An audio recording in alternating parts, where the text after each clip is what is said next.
사르밧 과부 이야기라는 제목으로 하나님의 말씀 전하겠습니다.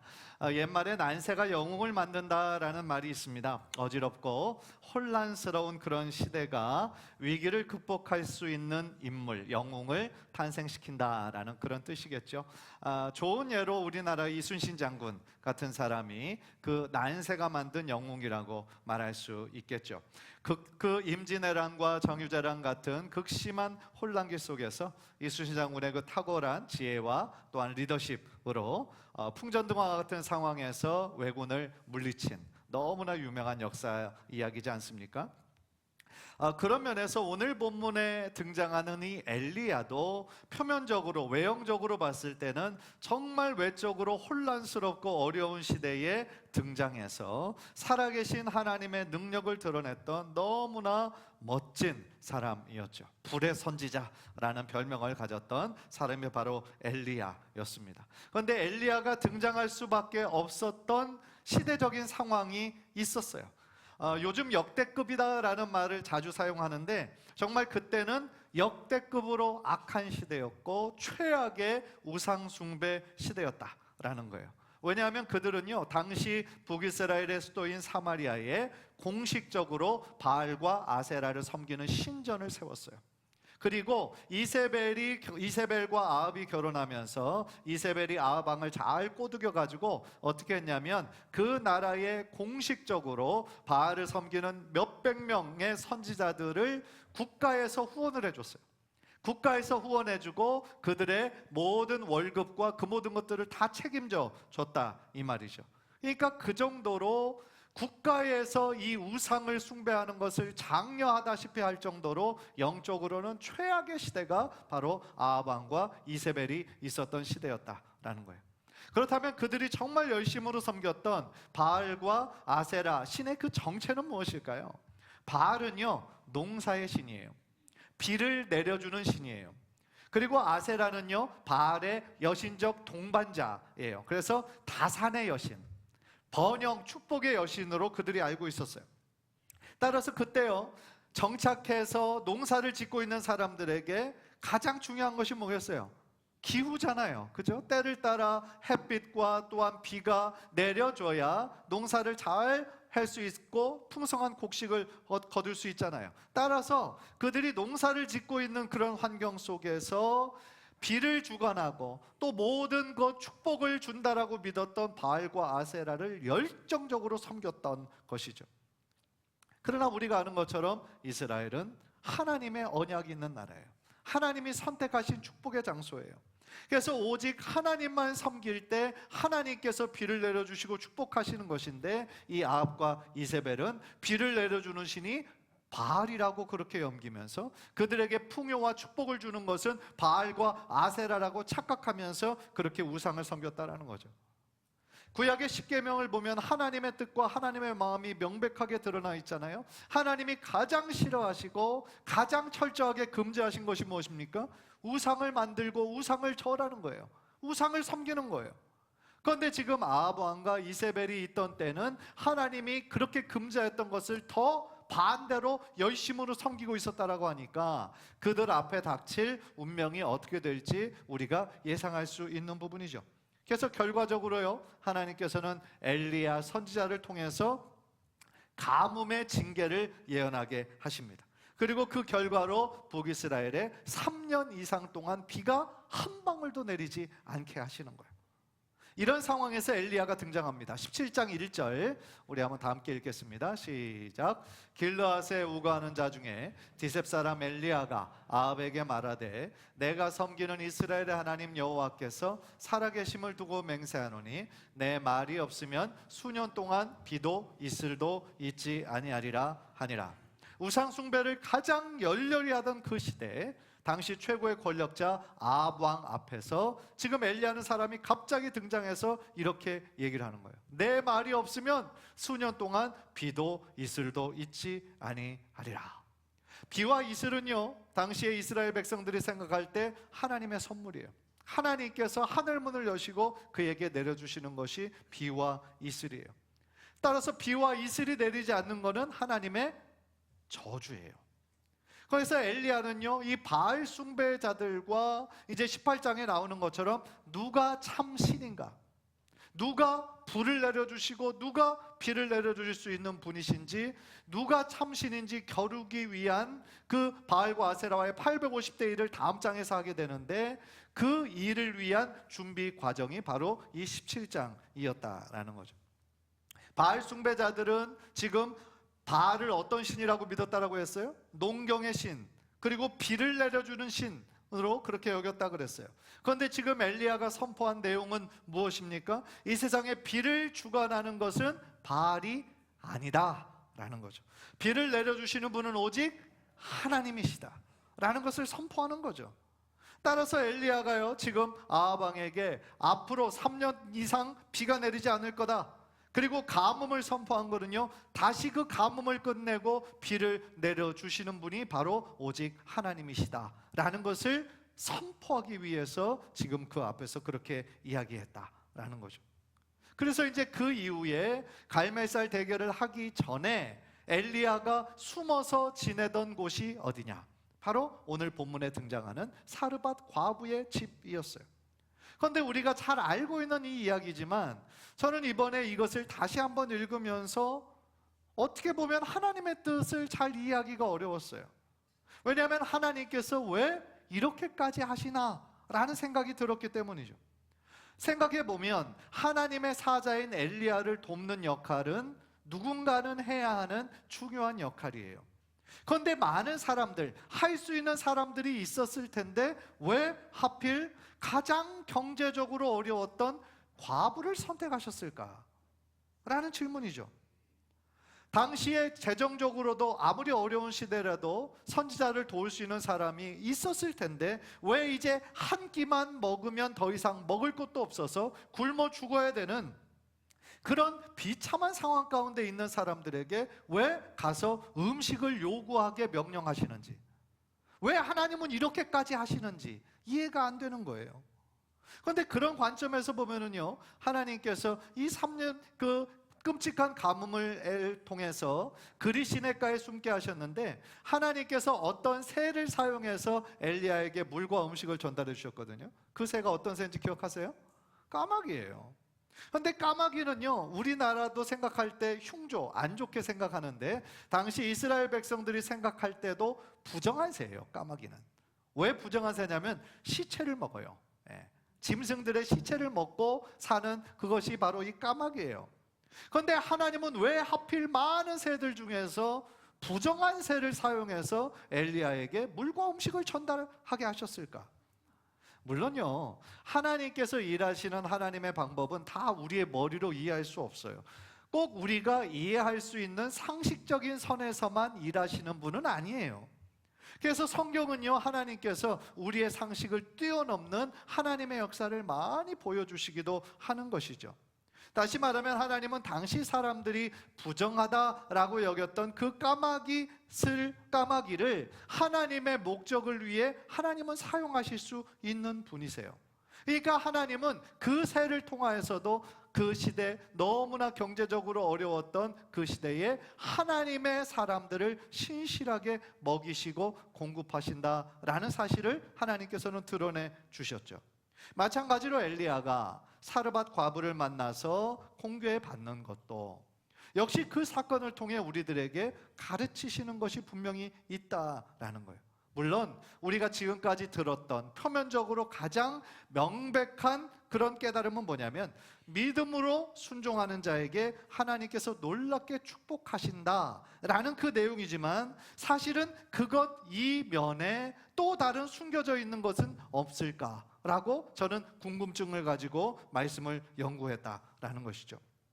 사실 엘리야가 만났던 그 사르밧 여인이 사는 지역은요, 시돈 땅이라는 곳인데요, 그곳이 바로 바알을 섬기는 그런 근원지 같은 곳이에요. 그리고 그곳이 어디였냐면 이세벨의 고향이에요. 그래서 하나님께서는요, 그 지역으로 엘리야를 피신하게 하셨는데요, 왜냐하면 그 이방 지역으로 피신해 있는 것이 엘리야에게는 가장 안전해요. 왜냐하면 지금 아합과 이세벨은 북이스라엘만 다스리고 있으니까 거기를 벗어난 지역에서 지금 엘리야를 잠깐 피신하게 한 것이죠.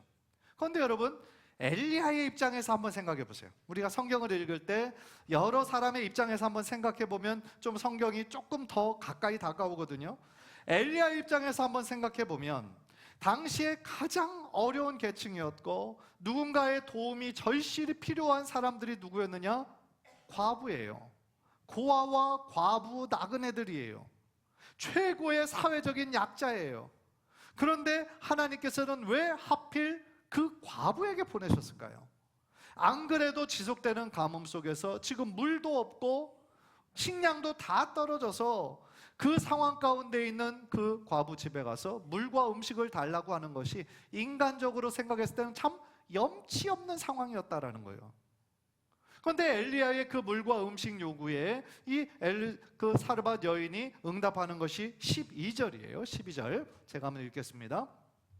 당신의 하나님 여호와께서 살아계심을 두고 맹세하노니 나는 떡이 없고 다만 통에 가루 한 움큼과 병에 기름 조금뿐이라 내가 나뭇가지 둘을 가져다가 나와 내 아들을 위하여 음식을 만들어 먹고 그 후에는 죽으리라 그랬어요. 무슨 이야기입니까? 이게 마지막 양식이에요. 하루 먹을 것도 있는 것도 아니고 한 끼, 겨우 한 끼 먹을 수 있는, 입에 풀 붙일 수 있는 마지막 양식이에요.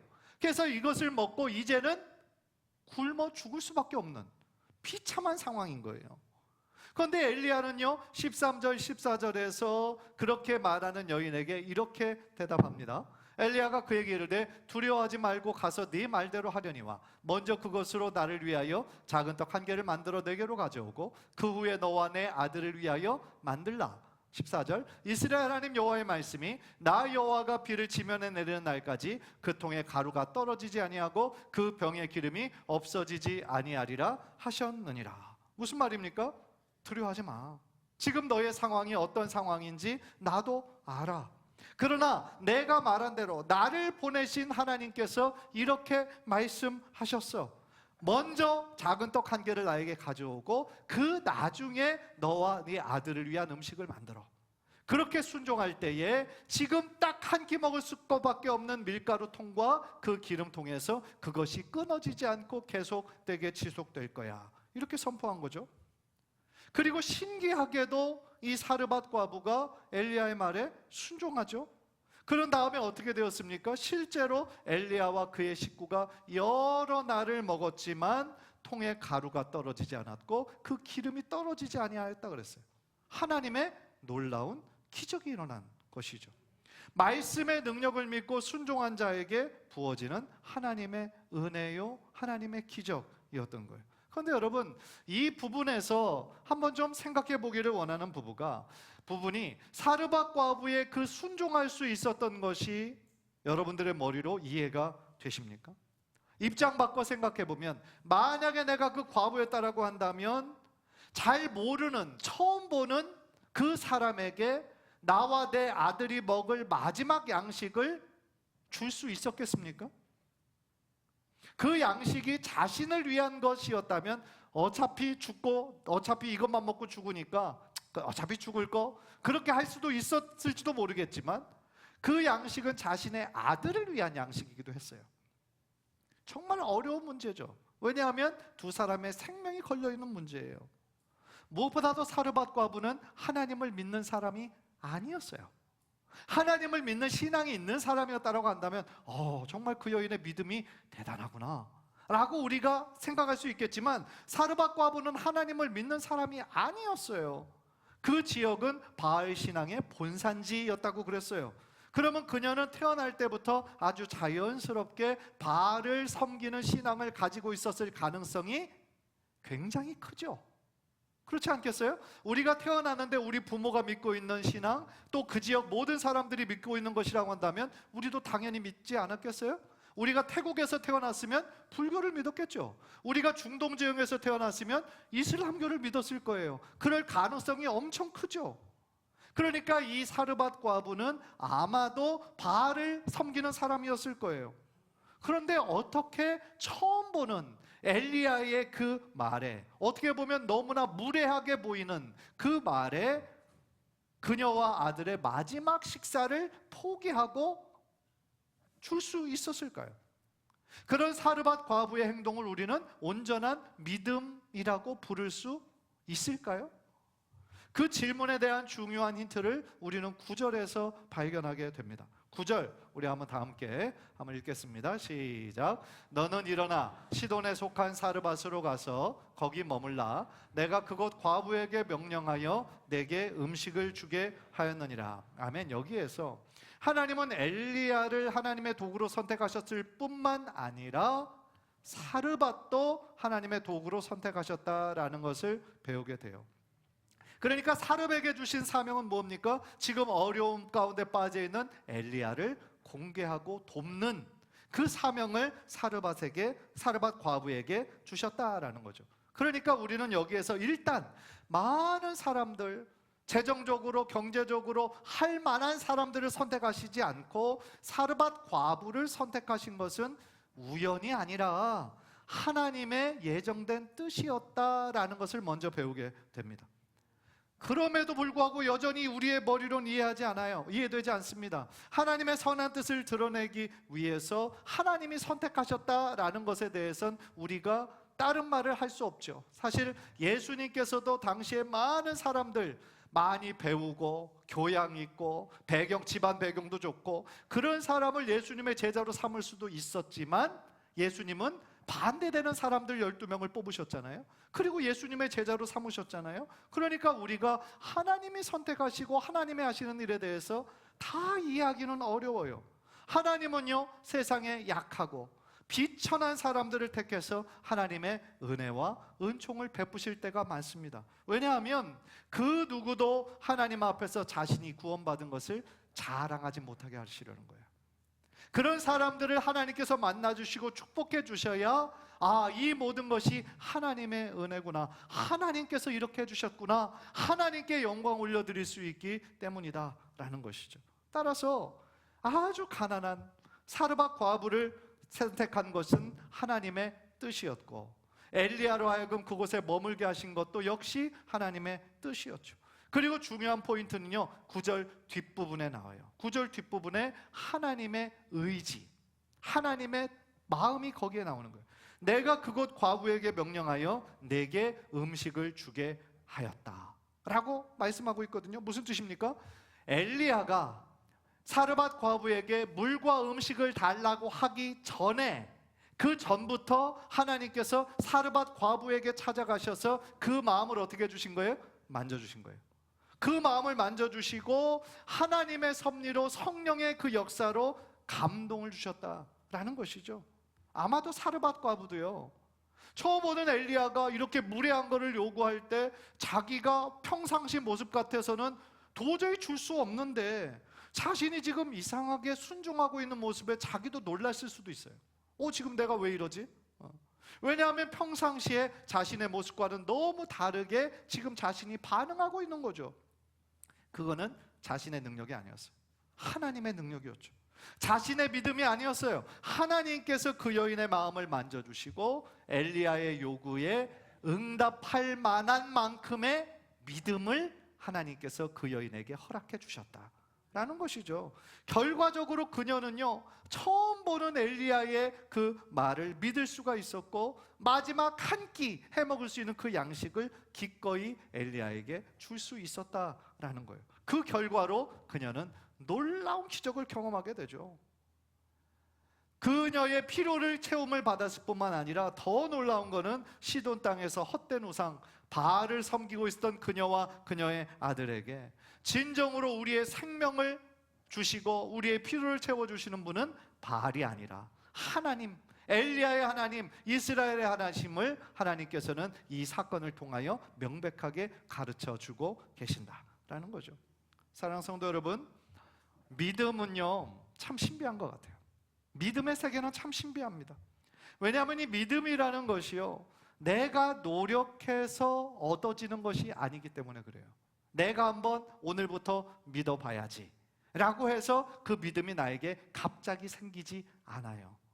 그런데 우리가 예배를 참여하다가 제일 처음에는 이해하기도 어렵고 정말 집중하기도 어렵고 그랬었는데 그냥 예배에 참여하다 보니까 어느 순간에 말씀이 들리고 어느 순간에 그게 믿어지게 되더라는 것이죠. 다시 말하면 믿음이라는 것은요, 내가 주체가 되어서 믿는 것이 아니라 믿음에 있어서 우리는 철저히 수동태인 거예요.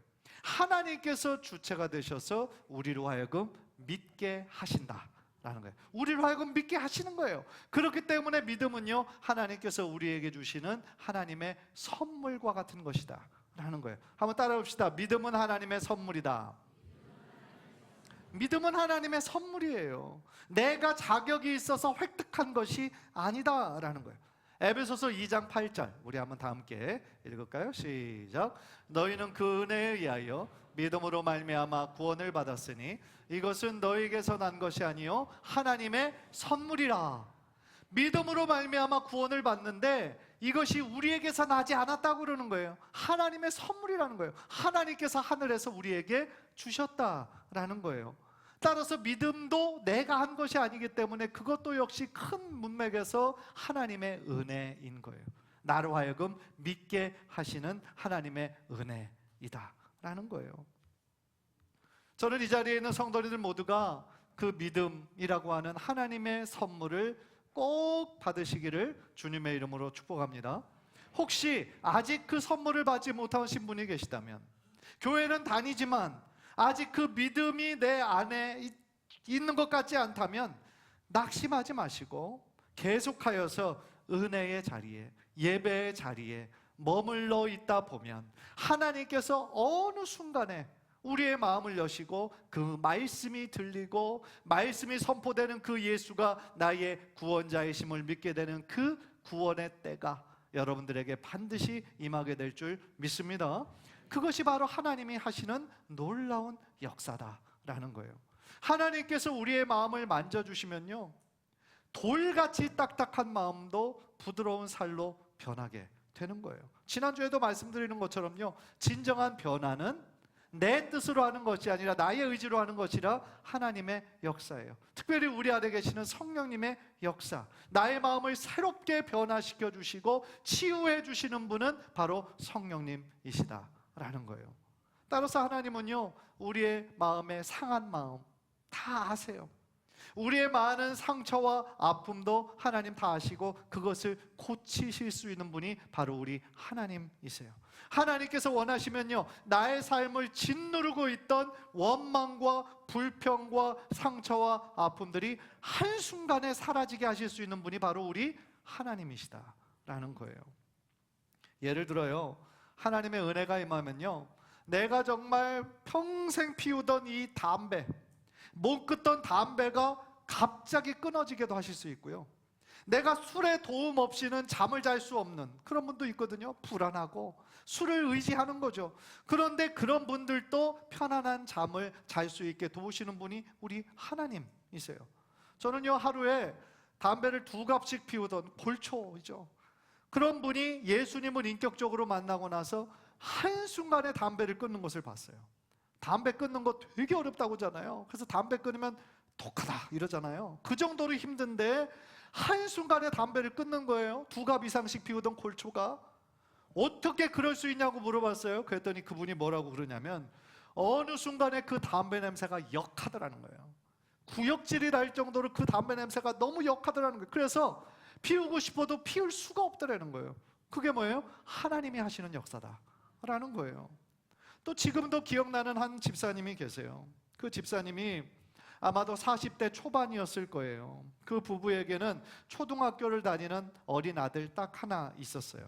그런데 어느 날 밤에 잠을 자는데 남편이 갑자기 일어나서 너무나 고통스러워하면서 자신의 아들을 좀 부탁한다 그러고 쓰러졌어요.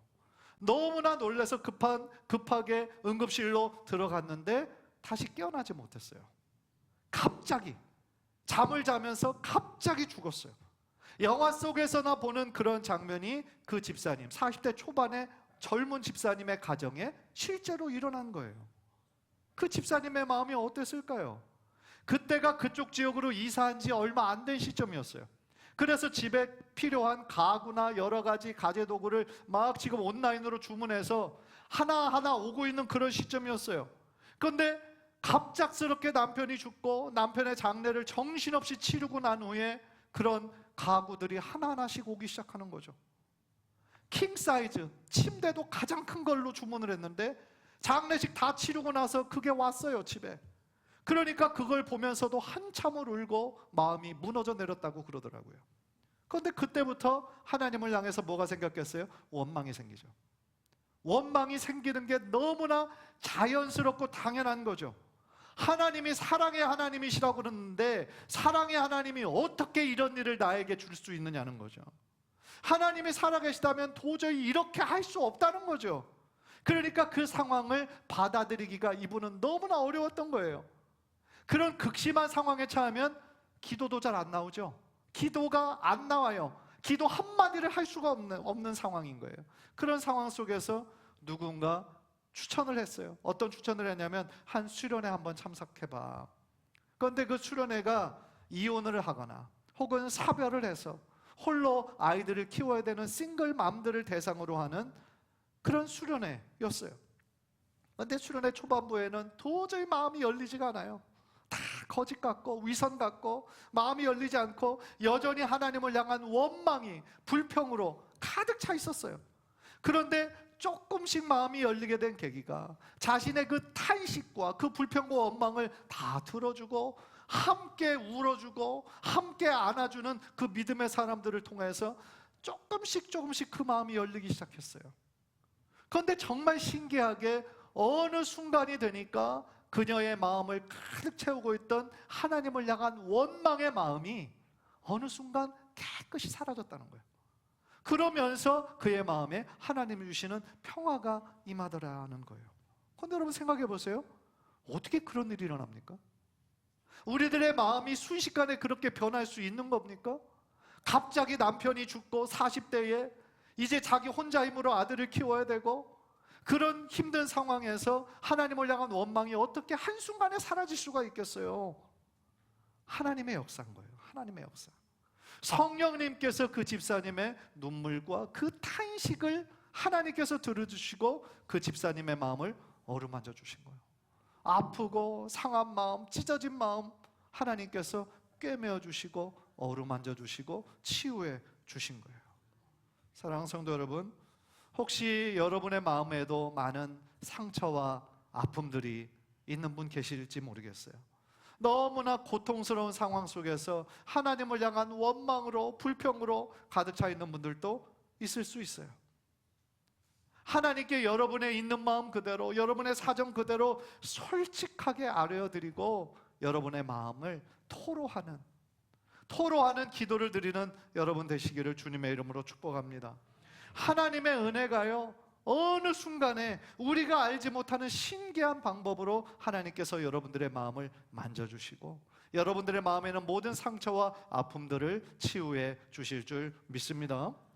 말씀을 마치려고 해요. 오늘 본문에서 가장 약하게 보이고 누군가 도울 수 있는 처지가 아니라 반대로 누군가의 도움을 받아야 되는 상황이었던 이 사르밧 과부를 하나님께서는 선택하셨어요.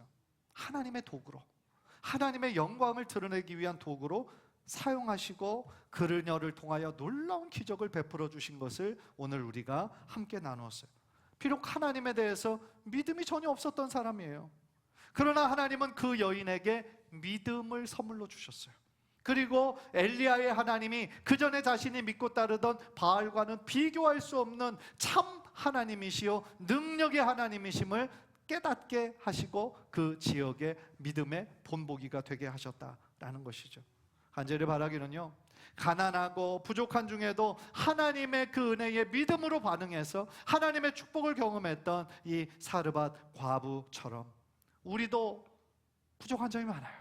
우리도 비록 부족한 점이 많고 참 우리도 사실은 누군가를 도울 수 있는 여건이 안 되는 상황이라 할지라도 하나님께서 우리를 부르시고 하나님께서 우리를 사용하시기를 원하실 때에 나의 힘으로는 할 수 없지만 하나님의 은혜 붙잡고 하나님을 더 의지하고 신뢰하는 가운데 하나님이 우리의 생명의 주관자이시여 우리들에게 감당할 수 있는 힘과 능력을 주시는 분이심을 순종으로 결단하며 나아가 하나님이 예배하신 축복을 경험하는 저와 여러분 모두 되시기를 주님의 이름으로 간절히 축복합니다. 기도하겠습니다.